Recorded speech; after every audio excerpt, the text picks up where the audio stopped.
allowed to cry like humans do. Hi, welcome to the Tommy Rocket Show. We're here today with Peter Phipps. He is an instructor of journalism at URI, and we're here with Lorén. She is the executive director of the Tomaquag Museum in Exeter, Rhode Island. Welcome. Thank you. Welcome. Peter, tell us, what do we have here today for our viewers? Well, you know, we're sitting on Narragansett land in Rhode Island, and it's taken, I think, the state a long time to come around and address that. And one of the things that's going on right now, a lot of these stories are sad and tragic. And you have a traveling exhibit right now showing at URI until January. Away from Home, it's called. And it's quite touching and sad, actually. Can you fill us in? Certainly. So Away from Home is about the American Indian boarding school experience. Yeah. And so these are stories telling about that experience, the horror of children literally being forcibly taken from their families and their homes and their communities, but also about the adaptation and resilience of indigenous people as well. So it goes through time because the boarding school, federal boarding school system was from like the mid-1850s to really until 1978 when the Indian Child Welfare Act came into play. So when you think about that span of time, things changed over that time. The Indian Reorganization Act happened in 1934, and that started to change those schools in different kinds of ways where they started to allow, things that uplifted indigenous students, quote unquote Indian clubs and activities. And then really a lot of people that were there in the 40s, 50s, 60s, they started to band together. And when you think of the American Indian movement, a lot of people that were leaders in that were part of boarding schools. People that founded the National Congress of the American Indian were part of boarding schools. So it's a very complex story. So it's not linear and singular. It's sort of cyclical, and it kind of goes in and out. And there are certainly some really hard and difficult stories within that, which we know is all part of conquest and colonization. It was really about the land. I notice that young children are advised not to go. Right? I mean, it's not quite right for young children to see this show. There's something on the museum literature about that. We have plenty of young children that come with their families. What we're trying to advise is we weren't thinking that K4, 5 children were going to necessarily come without having had some pre-conversation about it. It can be a tough exhibit, right. And some of it's just a little bit over their heads. I But was we thinking do both might be have true, yes. we do have children that have come. Like we had little girls that were 7 that happened in with their parents, and we read them this wonderful story. It's While We Were Alone. I've forgotten the name of the author, but it's on our book list on our website. And it's about a grandmother and a grandchild in the story. And the granddaughter's asking, why does she wear such vibrant colors? And she says, well, when I was a child in my village, we wore lots of vibrant colors, but then I went far, far away to this school. And in that school, they liked us to have the same colors, and they're like black and white, and for us all to be the same. And then she goes into, why does she have really long hair and a braid, And she says, well, because when I was in my village, this is what we did as a children. But then when we went away to the school, they cut our hair. And, so it's a really nice way to tell the story. The authors did a really beautiful job on creating a way to tell that story to young children. Yeah. But this exhibit is very in-depth and has lots of difficult topic areas. It doesn't necessarily jump out, like a young child isn't going to necessarily see anything that's going to horrify them in any kind of way, but it's not necessarily as engaging for young children because it has a lot of depth and a lot of meat to the exhibit. It's more for adults. It's kind of middle school up if you've been studying it. Middle school, high school, adults. Which I think might be interesting because I don't think a lot of middle school kids get education about indigenous people in middle schools. That's true. Although we've had some younger people come in and have learned about like the Japanese internment camps, and we're making some correlation to that. Or even some of the things, we had some adults making some correlation to what was going on in the border about a year ago when the children were being separated from their families and wondering, which I wondered as well, have they all been reunited? You know, those kinds of things, and the trauma that children have when they're taken from their families and from their communities. The intent of these schools from the government's viewpoint, so the Eurocentric white culture, what was their intent? Well, they would say it was to help the Indians, but that wasn't the help that was necessary. The real motivation was the land, the sale of Indian land, and that was the goal, was to take it out of what you would consider the land by the nation of indigenous people and break that apart and make that something that they could sell. And steal. Yeah. So the first response to that was the Veil of Tears and everything else. We just either murder or chase or displace. So now it was to change the culture so there wouldn't be any community to be there and to claim it. Is that? Yeah. So one of the quotes that comes out of the boarding school era by Pratt is, "Kill the Indian, save the man." So the idea is to eradicate your culture, your knowledge. And in the schools, they literally took young children, tiny little children. And I think I have a 3-year-old grandson, and I think of him as being like, to envision that in my mind of what that must have been like to be a parent or a grandparent and have your child taken from you. And then to indoctrinate them, you know, cut his hair. My grandson has long hair. I have 2 sons. They both have long hair. My daughter has long hair. You know, it's part of our culture. To cut their hair, force them to speak English, force them to foods that they don't know, force them into clothing that's not their own. It's more than just that taking of identity and culture and community, but it's also taking the essence of who you are as well. You know, it's trying to completely eradicate who you are. And I kind of liken it with kids. Sometimes they think it's funny. You know, we all watch a lot of movies of space wars, right? Yeah. And so if I say, well, if the Martians come, right, and they take over planet Earth and they force you to wear clothes from their culture, and it starts to make it real to them of like what it felt like to our people. You know, it's horrifying. that idea, it goes all the way back. I saw the Puritans had a symbol for the Massachusetts Bay Company colony, and they had a picture of a native person, and of course that native person's naked basically, and it says in the legend, says, "Come over and help us," as if that was the voice of the indigenous people, which. And you know what happened was everybody got smallpox and died, and that's how, you know, they were helped. But so that idea carries on for hundreds of years from the mainstream white community. Well, I think the goal is always to have the propaganda that fits the need. You know, I'm jumping time frames at the moment, but I share with students a lot about, I always ask adults, kids, you know, have you read the Declaration of Independence? You know, yeah, we were forced to do it in school, so they might know something about it, right? And most people that come into the museum, I'm lucky if I can get the life, liberty, and pursuit of happiness part out of people, and that John Hancock signed it first. Beyond that, no one knows anything else about it other than we have 4th of July and it's a country, right? What they don't know is the propaganda that's in it that calls us merciless Indian savages whose known rules of warfare is an undistinguished destruction of all ages, sexes, and conditions.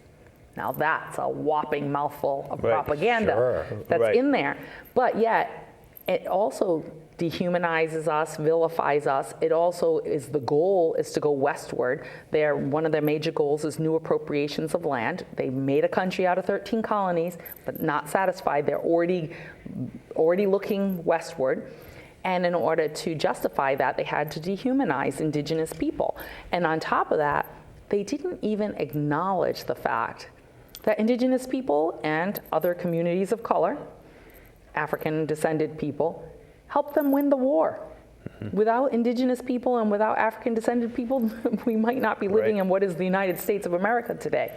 But they don't acknowledge that. They don't recognize that indigenous people have the highest number per capita of armed service in the U.S. Armed Forces since the beginning of this country through today. It's still a fact. I didn't know that. And so when you think about the fact that this country is getting ready to celebrate in a couple more years its 250th anniversary, we're a very young country. And within that, we have to kind of create our founding mythology. And within that, that's dehumanizing or erasing indigenous people. Right. It is rather shocking. I urge everyone to do this. Go Google the Declaration of Independence. And I did after talking to you, and you know, all men are created equal in life, liberty, and you get down to the bottom, and Jefferson starts citing all their grievances. And the section you're talking about is the British were interfering with the colonists' sense of manifest destiny here in regard to indigenous peoples. It is fairly shocking, and I don't think it ever comes up in any school reading of the Declaration of Independence. I don't think you get beyond the preamble. Now, a lot of people in Rhode Island consider themselves somehow apart from the rest of the country because of Roger Williams.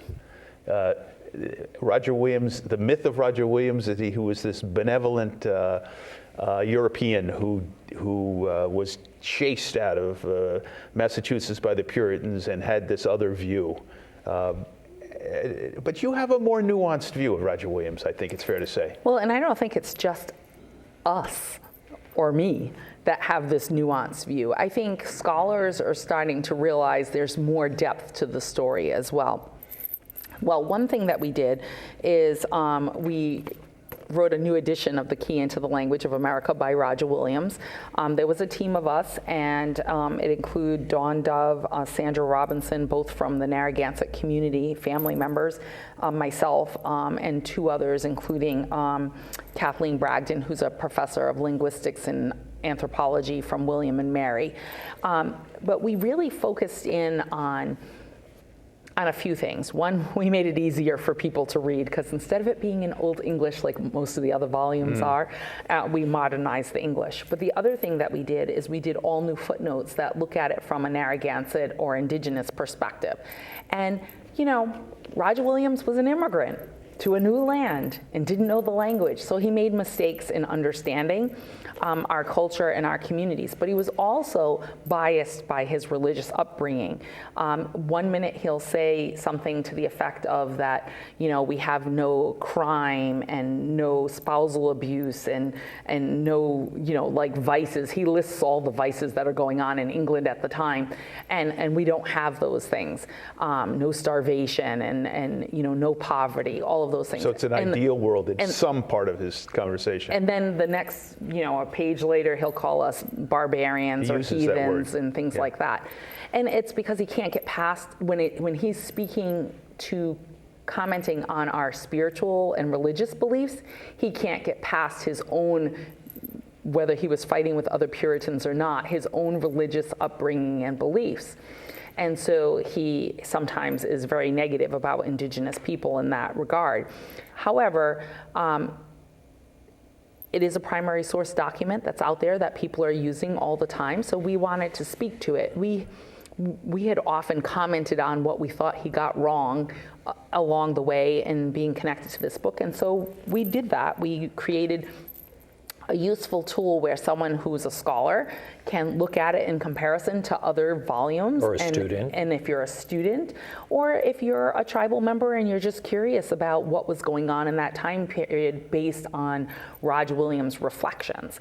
There's things that are going on still today that happen in our tribal community that he comments on, you know, but he also comments on his faithfulness, or the Puritans or the colonists' faithfulness, and he has, I believe it's Kanachet that's speaking to the fact that he can put down 10 sticks to show their lack thereof of faithfulness. Right. And so those are important pieces to reflect on, and so we do.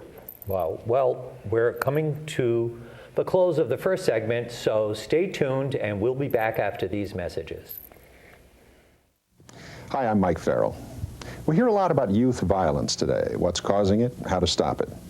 We now know that people who do violence to others often begin by abusing animals. Animal cruelty is serious business with serious consequences for all of us. If you see an adult or a child hurting an animal, please report it to the proper authorities immediately. A child who abuses an animal is often himself abused, and the cycle must stop. For more information, contact People for the Ethical Treatment of Animals. Thank you. Hi, and welcome back to the Tommy Rocket Show with Peter Phipps and Lorén. She's the executive director of the Tomaquag Museum. What were we talking about, Peter? Well, we're talking about Roger Williams. Yes. And his book that he wrote. And interestingly, he wrote that book to lobby the English. And he arrived in England with this manuscript for this key to a language of America. What do you find the language? Just he translates words. I think you told me once it was very sort of mercantile and.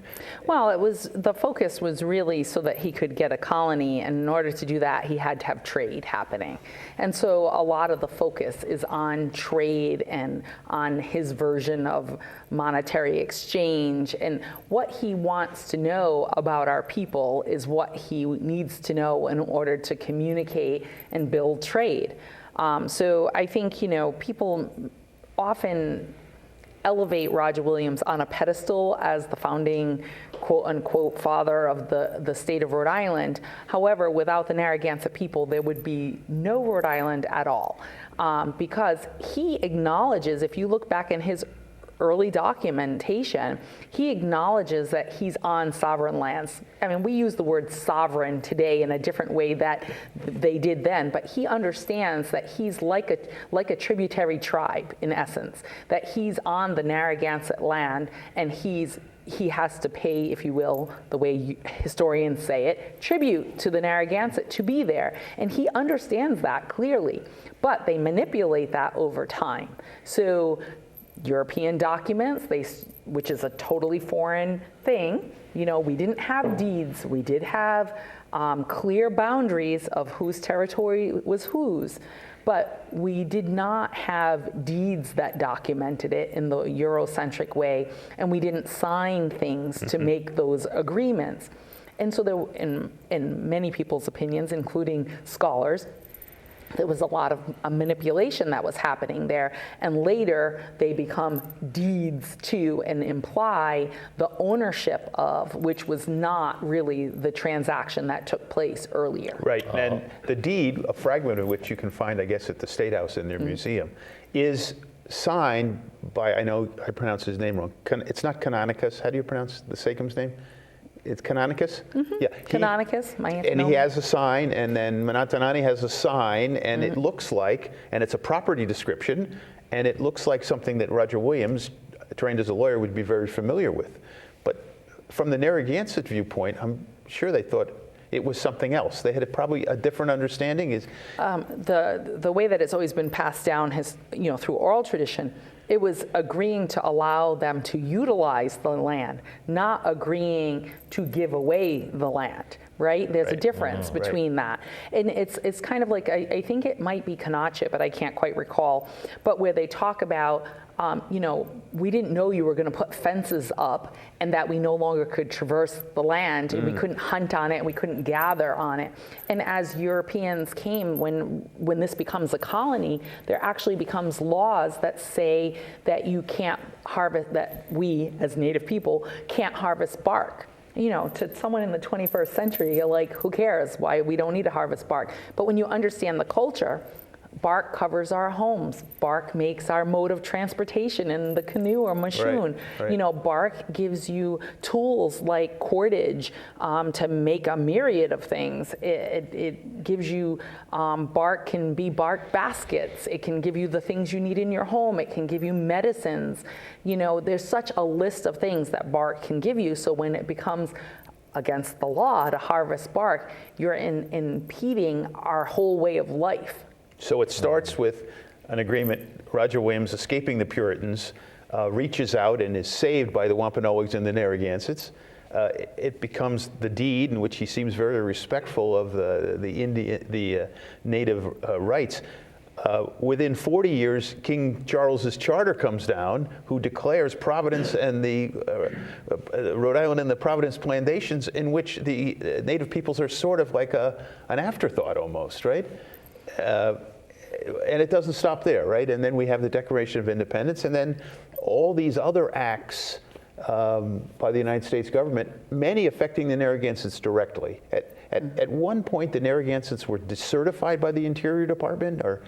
Well, that's not the right language, but so let me go back to the charter. So Right. the royal charter, in the language there, when Roger Williams makes the colony, it allows them to invade and kill the Narragansett. That's the language that's used there, which King Philip's War is not too far behind. It becomes a fact, right?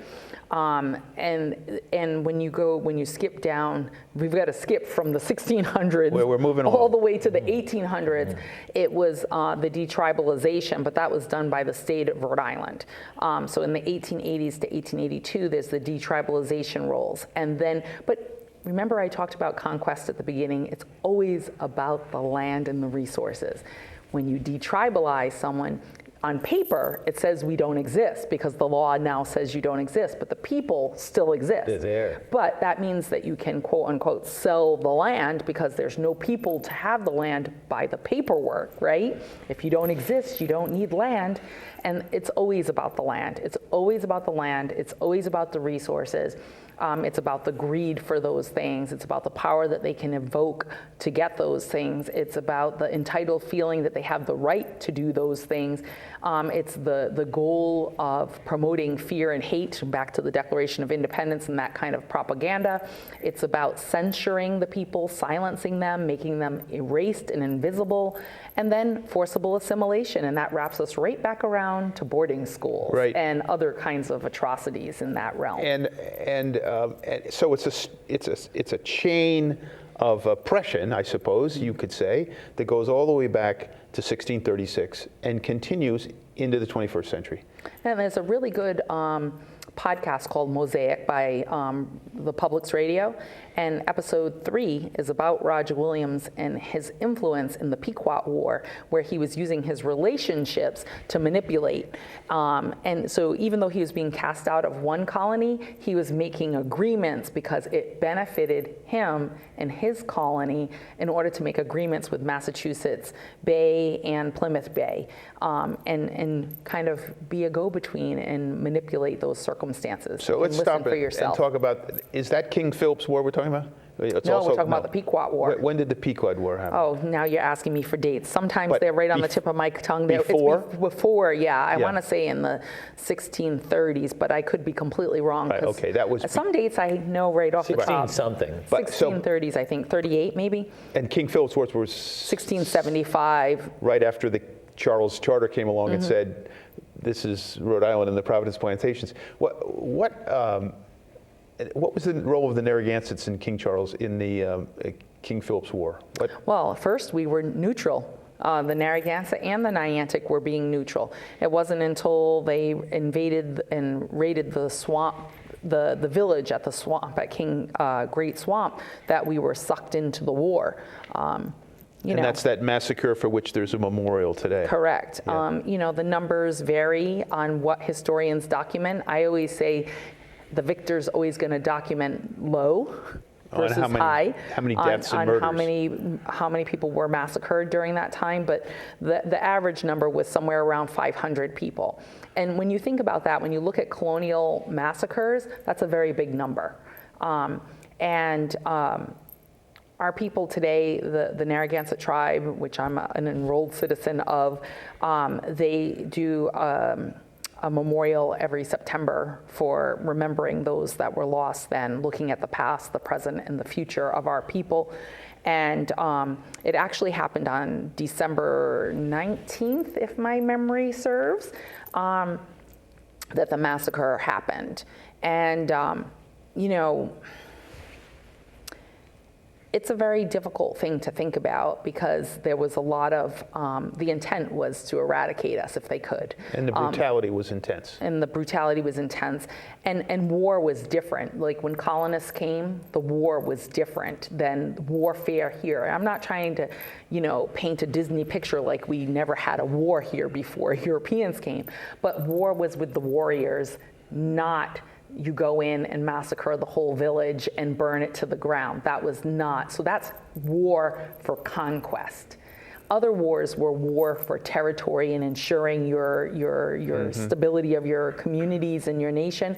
But there was conquest. Conquest, as we know, settler colonialism is part of conquest. You conquer and then you move in.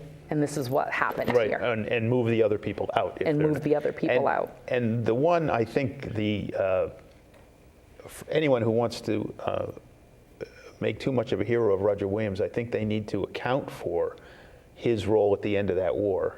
And didn't he play some kind of broker's role with the warriors, the defeated warriors, and selling them into slavery or something like that in the Caribbean? That connection between Rhode Island. Well, and the thing is, a lot of people don't know that Roger Williams had slaves. Owned slaves, right. Owned slaves. And I think that's something is an untold history in Rhode Island in general. Rhode Island likes to pretend it never had any part in slavery. And in the last, very hard to maybe make that case today. 10 years, right. Scholars have really been bringing that to light along with other educators in different kinds of ways. But we were knee deep in the slave trade, and rum was definitely part of the whole movement of goods. Exactly. Indigenous people were being sold into slavery in the Caribbean, really meant to break the power here. So if you were connected to the quote unquote leadership families of the tribal nations, then if you didn't get killed in the war itself, you got sold into slavery. And sold into the Caribbean, which makes that connection between Rhode Island, the rum distillers, the slave traders, and the Caribbean. Exactly. So that connection existed way back in the late 17th century. Correct. And we made a reconnection with the folks on St. David Island in Bermuda because of that. They have a whole indigenous community there that knows their history is intersected. They escaped from the sugarcane plantations and made a whole community on the last island of the archipelago that's now called St. David's Island. And people like Tomaquag and many other tribal communities around southern New England, Pequot, Mohegan, Narragansett, Wampanoag, to name just a couple, have been having this relationship with people there for like about 20 years now. And I actually took the students from Newituan School there on exchange, and their native school came here, and on the exchange, the adults, lots of adults in our communities and families have gone to Bermuda, as I have as well, just having that reconnection. Wow, that's it's amazing. part of healing. You can't change history, but you can heal from it through these strengthening of these relationships. Right. I never knew you had that connection. That must have been powerful to be there. It is extremely powerful, but it's interesting to see how many of those people have a similarity to us and how their life ways continued in the stories. I mean, even though they're an amalgamation of indigenous people of the colonies, if you will, because it was even some of the mid-Atlantic states that got taken there. But it's an amalgamation of indigenous people from the mainland, but also Caribbean islanders, right. as well as African slaves that were brought to those places, Right. and the relationships that were Right. made. Something. That must have been an interesting trip. Very, very. They have this really interesting dance. They call it the Gumbe dancers, and it's a mixture of cultures of all three of those things that I was mentioning. Really? Yeah. We could see it. Maybe we could YouTube a video of that. Maybe. I'd love to see it. But we'll be back because we've come to the end of the second segment of the Tommy Rocket Show. So stay tuned once again, and we'll be back. Hi, I'm Alicia Silverstone with PETA. When it comes to animals, there's no need to be a classroom cut-up. Use your right to refuse to dissect frogs, cats, pigs, even worms. Contact me at PETA for information on exciting, humane alternatives to dissection. They'll help you make the grade without using animals. Remember, biology is the study of life, not death. Thanks. Hi, and welcome back to the third segment of the Tommy Rocket Show with Peter Phipps and Lorén. Peter, where have we come along on the wheel here? Well, we were sort of talking about the termination, but we're saying what it was, but not what it felt like and what it meant. Well, termination is a broad scope because Indian termination was a nationwide attempt of the federal government to terminate tribes. In Rhode Island, it happened between the state and the tribe, which was part of how come we were able to prove federal recognition in 1983, federal recognition and acknowledgement, because it was done really illegally by the state. So, I mean, but there's been a long legacy of negative things that the state of Rhode Island has done to the Narragansett tribal nation over the years. And it continues, unfortunately. We're constantly working toward equity in this country and in our homeland. However, it's a difficult process because it's a constant battle for our rights as a domestic sovereign. There's 570, give or take, federally recognized tribal nations in the United States that are considered domestic sovereigns, just like states are considered domestic sovereigns. And yet, we're not always given the same equity that states are given in that way. Not that we're considering ourselves a state. I don't want to mistake that, but I was just trying to give people an understanding of what a domestic sovereign is. Mm-hmm. And so I think it's very difficult. And in our communities, we've battled a lot of different things, that have affected our rights as a federally recognized tribal nation today. So one of the things you were talking about before, when I was at the museum, was how under federal law you have to decide what county you operated in, and then that somehow restricts the kind of programs you can involve in. Right. So you're stuck in Washington County, is that? So, and when you say you, we're referring to the tribal nation at the moment. Right. So I'm an educator, and right. I'm educating people about indigenous culture and history, but I can speak from my perspective as a tribal citizen and my understanding of these things when federal recognition comes down. For example, one of the things that the federal government asks tribal nations to do is to select a county. Well, when you're in Rhode Island and you're in a county, that's a small county. When you're in Texas and you're in a county, it's a big county. And so in reality, that interferes with the care of your nation. The state of Rhode Island is small, and so even though most of what is the state of Rhode Island today is our homeland, our reservation is about 3,000 acres today. In the Land Claim Settlement Act of 1978, we got about 1,800 acres back after detribalization in the 1880s and the forcible sale of our homelands, which was pretty much, I don't know, just a little south of East Greenwich at the time, down. And the sale of those lands to kind of eradicate them from the hands of the Narragansett people, there was only 2.5 acres that remained in the collective hands, and that was the land around the Narragansett Indian Church. Right, and and since then it's expanded, but so that was all that was left. 2.5 acres. Mm-hmm. And how long did that go on for? From the 1882, let's say, until 1978, when the Land Claim Settlement Act came into play. Wow. And we received back 1,800 acres, which sounds like a lot, but was a pittance compared to what we had originally. Right. What does it span from and to? It's still all in Charlestown. Is it? Mm-hmm. Yeah. The 1,800 acres is in Charlestown. Now, when I was at the museum, one of the things you see there is a picture of the Narragansett Church. So how did Christianity evolve in the Narragansett nation?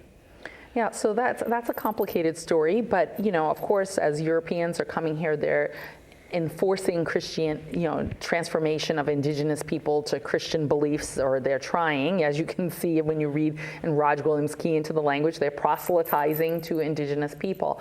However, one of the things that we did that was unique is the Narragansett Indian Church, as we call it sometimes, or the meeting house. We built our own church and had only indigenous leaders of that church, most of which were Narragansett. There was one Pequot and one Wampanoag, that was Usamiquin of the Mashpee Wampanoag, that served as ministers to our church. So we have always had ministers that were indigenous. So there was a blending of traditional beliefs and traditional indigenous beliefs, spiritual beliefs, and Christianity. And so today, I think there's a decent amount of blending of the two. However, the church also served as the place to meet and to ensure our sustainability and our political structures, in essence, by being the place that you could gather. If you look at the image of our church, we have 2 windows in the front. Most churches, you come in the back and you walk all the way to the front where the pulpit is. Our pulpit and our doors are in the same space, and that was so during colonial times when we weren't allowed to gather. The one place you could gather was the church, and so you could talk about whatever needed to be discussed, and if someone was approaching that shouldn't hear, you broke into a hymn. And everybody could see, except for the person standing on the pulpit, someone approaching. And so that was one of the things that we did. The other thing is the church board took over the continuation of the quote unquote, what we call today, the powwow. So we call it August meeting, back to meeting house. August meeting, and then we call it August meeting powwow today. And it's really one of our 13 Thanksgivings, our traditional Thanksgivings. And so it was cared for under the umbrella of the church during the colonial times because, for 2 reasons. One, it's a ceremony. Ceremonies are run by your spiritual leaders, right? And so our spiritual leaders were intersecting both with the church and with our traditional ways of knowing spirituality and weaving them together in order to ensure our sustainability. And so powwow actually comes from the word powwow, which means the spiritual leader or medicine person that leads the ceremonies. And Europeans got it wrong, and it became the event, which is the Thanksgiving, right? In modern America, you have a Thanksgiving in November, and what happens? Family and friends come together.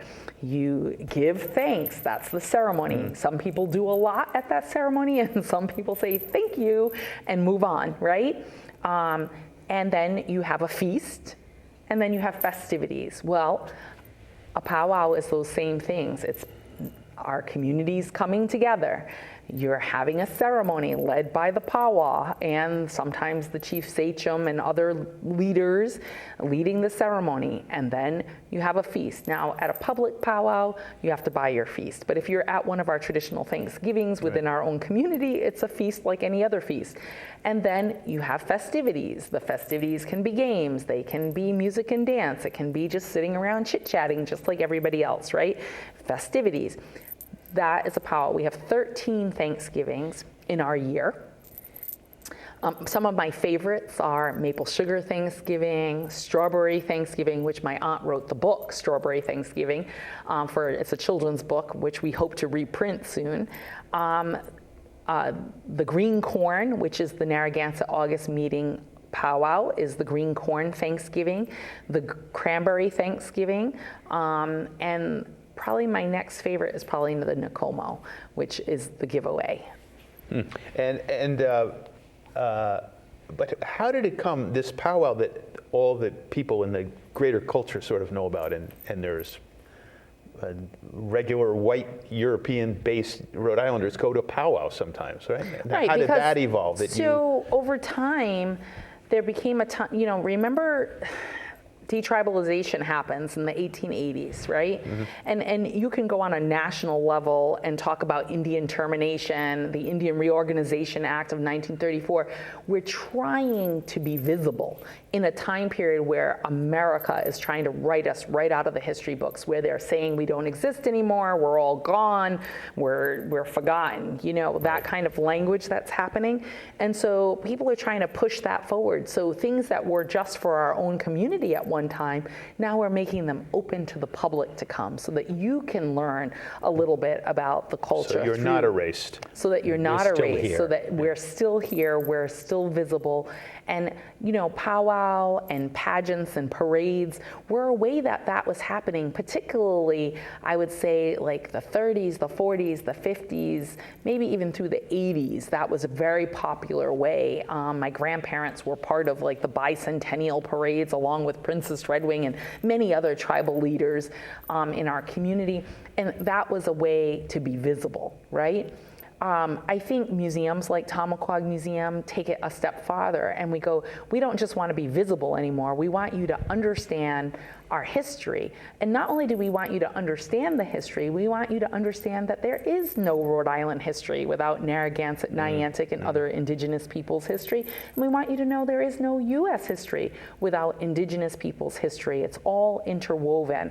There's no separation. And that everything that happened here, we were part of. Now, you mentioned Princess Redwing. There's a little corner of the museum where you see her picture, and she's holding a drum.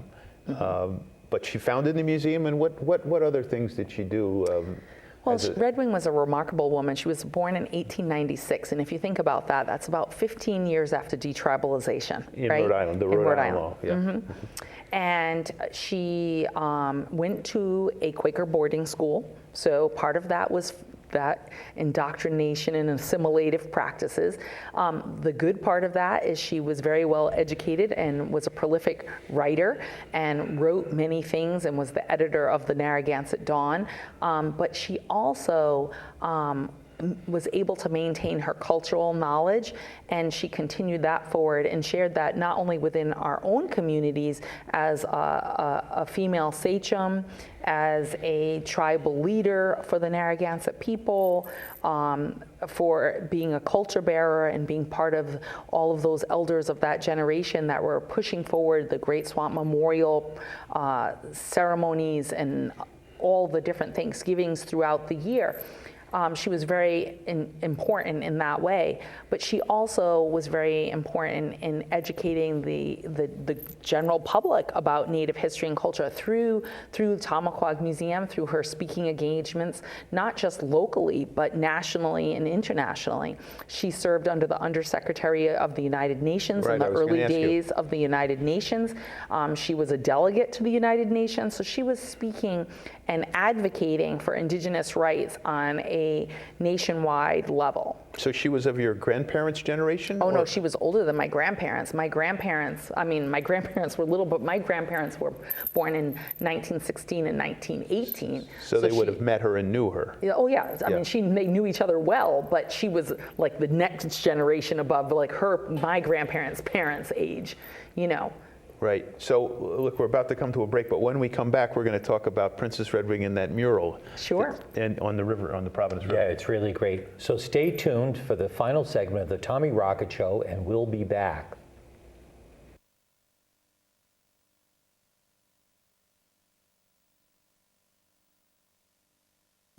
People go, fish don't have feelings.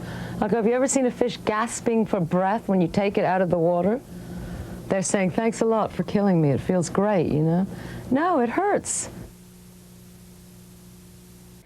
Hi, and welcome back to the fourth and final segment of the Tommy Rocket Show. We're here with Peter and Lorén. Where did we leave off, Peter? We left with Princess Redwing and the mural downtown. The mural, yes. It's, you know, as they say in Rhode Island, it's in Capriccio's parking lot, basically, but it's gigantic and can be seen from College Hill, across the from water, the highway, and it's quite stunning. So hopefully many of you have seen it. But describe how it happened and how you came to the agreement with the artist about what it should represent and what should be in the picture. Well, Gaia, who is an international street artist, along with the folks from Avenue Concept Project, they came to Tomaquag Museum with kind of a vague idea that they wanted to do something that included indigenous people, but not really having a clear image of what it would be.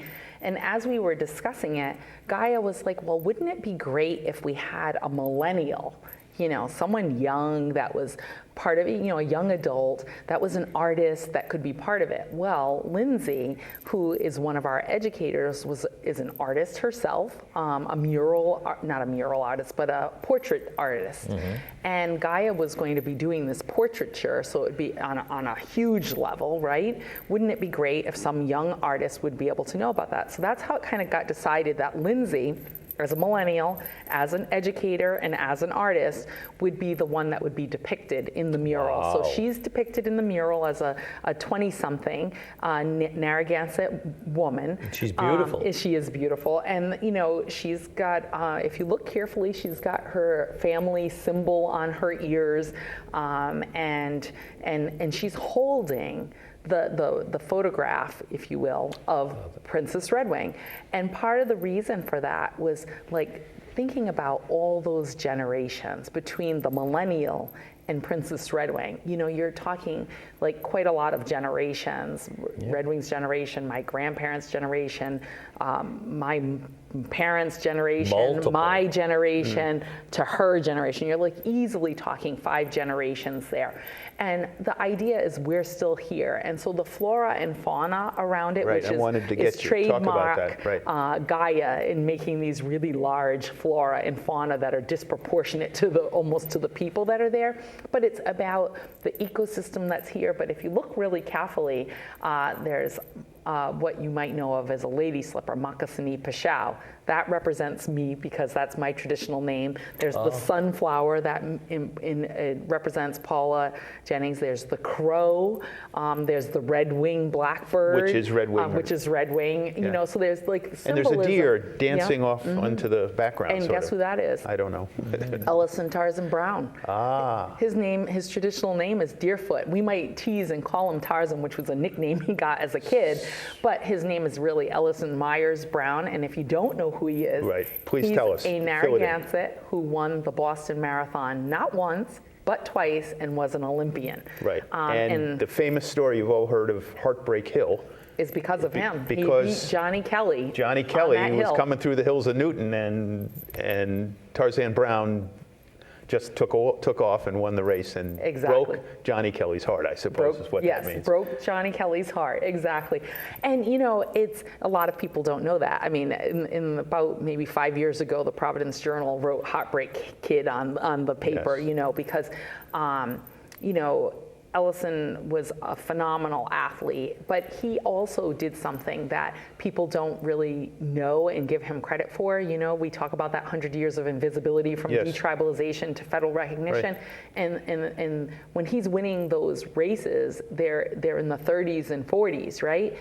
And he's making us visible on a national and right. international stage. World level. Mm-hmm. That's when the state of Rhode Island did an Indian Day to acknowledge that there was actually indigenous people here. He was really remarkable. He did so many things in his life that were remarkable. Right. One thing I've often remarked, and I've spent a little time looking at that mural, I urge anyone who hasn't seen it just to go downtown and Google the Capriccio building, and you can't miss it. But her look, her gaze, what is she? She's not smiling. She doesn't seem angry, but there's a certain determination about her gaze. Have you ever? Did you talk about that beforehand on how she was going to be? How she was going to look and how her face was going to, there's a certain resolve about her face.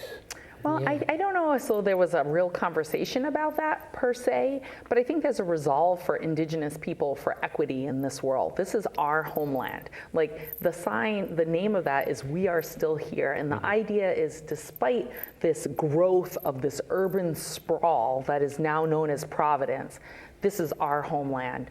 Our ancestors are here. Our people have been here all along. And even though thousands, really millions now, I think it's 1.3 or something live in the state of Rhode Island, million people, this is our homeland, and we are still here. And whether the numbers are inequitable so that we are less visible or not, we're still in our homeland. And I think that that's what that message is about. It's reminding people this is our homeland.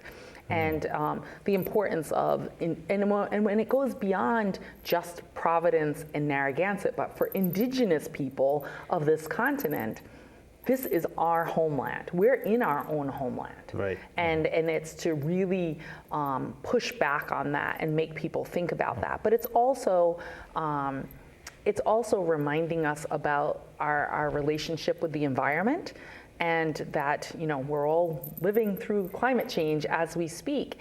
And frankly, there's climate inequalities for certain communities of people in this country, not just indigenous people, but people from various communities that are subjugated to environments that are toxic. In indigenous communities, there's pipelines, there's uranium, there's all kinds of things that are being extracted in this extractive economy that is impacting indigenous people. And so those are things that we're talking about. And when you say we, you're talking about the museum. Talking about Tomaquag Museum. Right, for certain, and there's big news coming on the Tomaquag. So yes. Tommy and I went out there, and it's a quaint little building stuffed full of interesting things, but it's not a big museum. It is not currently a big museum. However, we are knee-deep in the plans for building a new museum campus. And you know, what people get to go into today are just the gallery spaces, not the archives and collections. In our new museum campus, we'll have a separate building for our Archives and Collections Research Center, where people will be able to go into that as researchers, be able to see exhibits in there that are connected to the archives and the collections. We'll have a main museum building with a gallery, along with a gift shop and a contemporary art gallery. We'll have the education center for working with kids and families and doing programming in the evenings and what have you, as well as the Indigenous Empowerment Center, where we'll be continuing our work on Indigenous empowerment, which we do a lot today on creating opportunities for education, entrepreneurship, job training. So we have internship and fellowship programs in our museum to support Native and non-Native students, but through this program specifically for Native students and adults as well. We support Native artists. So just to give an example, we partner with many places to do art shows and art markets. So we recently have been in partnership with the University of Rhode Island for a whole exhibit, and the University of Rhode Island Providence campus for a Climates of Inequality exhibit, as well as an art show, just to give an example. But we've partnered with probably a dozen different galleries to increase Indigenous artists' visibility and voice of Indigenous people through that. We've got partner with many different higher ed institutions to create access and a pipeline for Native students to go to college. I mean, there's a pipeline to take people from K-12 school to jail. How about a pipeline for K-12 to college for Native students? Now, this new museum is basically a land that is now part of URI. It's now your land. It is 18 acres that we made a license agreement with the University of Rhode Island, and we have partnered with them. I serve on their Native American Advisory Council, and last year they also did full scholarships for Narragansett students going forward, because they acknowledge that they're a land-grant institution. And this is the work we've been working on. That committee, we've been working on it for 5 years to get that acknowledgement of that it's a land-grant institution. So if you don't understand land-grant institutions, they literally stole the land from Indigenous populations for these land-grant institutions. In some cases, like in University of Rhode Island, they took land from Kansas, sold that land to create the resource or money to steal the land. How did they get land in Kansas? Oh, it's a complicated process. Right. From the land grab of the It's the 19th land century. grab, yes. Yeah. It's the land grab. And so those are things that we're educating about in our museum, and our goal is to have, a really interactive, innovative exhibit gallery. Right now we're doing a lot of the pre-work, the paperwork for new museum, architectural and engineering, planning, landscape design, Lots of planning. exhibit design, interior design, you name it, design. And then, our hope, if right now we're on schedule, you know That's how what I was building gonna stuff ask you. is going Yes. right now, but Right. right now we're on schedule. If everything goes well, we would be putting a shovel to the ground next fall. Right. And then we would move in on phase 1, the fall of 2023. And how many, roughly speaking, square feet are you today? 300 or something, or I don't- 500? Well, you have to keep in mind that's the gallery that you can see, There's not other parts all of the that building, right. offices and the collection storage and all of that kind of thing. But what will happen is in the new museum, everything's much more visible. So in the new museum, the main museum building is 100 by 50. The Education Center is 50 by 50. The Indigenous Empowerment Center is 50 by 50. And the Research Center is right now penciled in as 100 by 50, but could grow to 100 by 100. Right, so it's a lot of square footage to Yes. manage and everything. What's the location? It's adjacent. It's technically on the URI campus, but it won't be in the campus proper. It's on the side on Ministerial Road that's behind the Peckham Farm. Yeah. Nice So location. it's a beautiful location. And it has everything that we wanted. We wanted it to be easy to find for tourists and those in Rhode Island that think going from Providence to Kingston is a overnight trek. We wanted it to be easy. We wanted public transportation to be accessible, because right now that is not, and people Right. ask us about that a lot. But we still wanted it to be rural, because what people love about coming to Tomaquag Museum is they love being able to breathe in the natural environment, that's for- understand the that's for history sure. and culture that way, Yeah. and we do a lot of traditional ecological knowledge, walks and talks. It's a beautiful setting. And we're coming extremely close to the very end.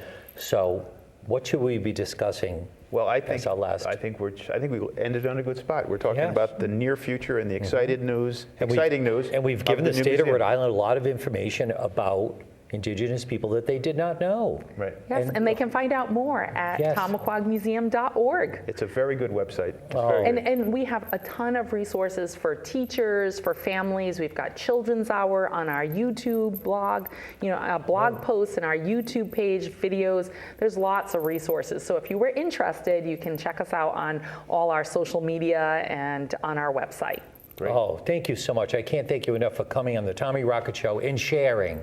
It's very important. Peter, thank you so much for such a great interview. And thank you, Rhode Island, for tuning in, and we'll see you next time. Thank you so much.